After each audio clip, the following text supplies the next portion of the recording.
हाय, मैं हूँ आज संदीप कुमार और आज मैं लेके आया हूँ आपके लिए एक मोटिवेशनल स्टोरी। एक साधु घाट किनारे अपना डेरा डाले हुए था। वहाँ वह धूनी रमाकर दिन भर बैठा रहता और बीच बीच में ऊंची ऊंची आवाज में चिल्लाता, जो चाहोगे सो पाओगे। उस रास्ते से गुजरने वाले लोग उसे पागल समझते थे, उसकी बात सुनकर अनसुना कर देते और जो सुनते वे उस पर हंसते थे। एक दिन एक बेरोजगार युवक उस रास्ते से गुजर रहा था।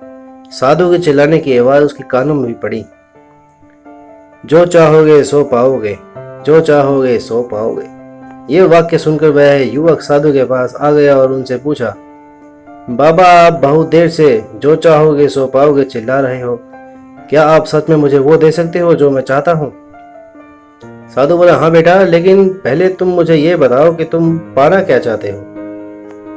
बाबा, मैं चाहता हूँ कि एक दिन मैं हीरो का बहुत बड़ा व्यापारी बनूं। क्या आप मेरी ये इच्छा पूरी कर सकते हैं? युवक बोला, बिल्कुल बेटा, मैं तुम्हें एक हीरा और एक मोती देता हूँ, उससे तुम जितने चाहे हीरे मोती बना लेना। साधु बोला। साधु की बात सुनकर युवक की आंखों में आशा की ज्योति चमक उठी। फिर साधु ने उसे अपनी दोनों हथेलियां आगे बढ़ाने को कहा। युवक ने अपनी हथेलियां साधु के सामने कर दी।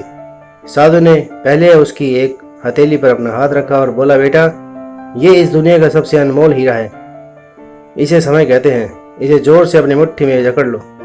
इसके द्वारा तुम जितने चाहो उतने हीरे बना सकते हो। इसे कभी अपने हाथों से निकलने मत देना।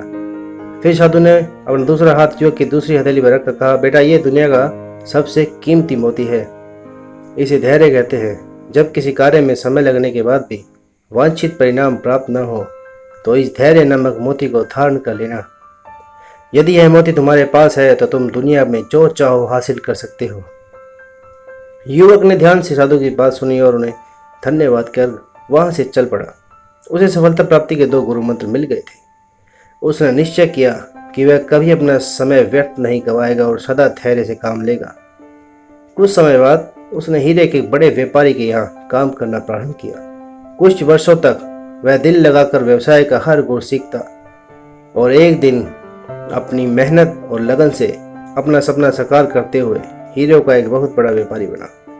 दोस्तों, हमें इससे क्या शिक्षा मिलती है कि लक्ष्य प्राप्ति के लिए सदा समय और धैर्य नाम के हीरे और मोती अपने साथ रखें। अपना समय कभी व्यर्थ न जाने दें और कठिन समय में धैर्य का दामन न छोड़े। सफलता अवश्य आपकी प्राप्त होगी। तो दोस्तों, आपको ये कहानी कैसी लगी मुझे कमेंट करके जरूर बताइए।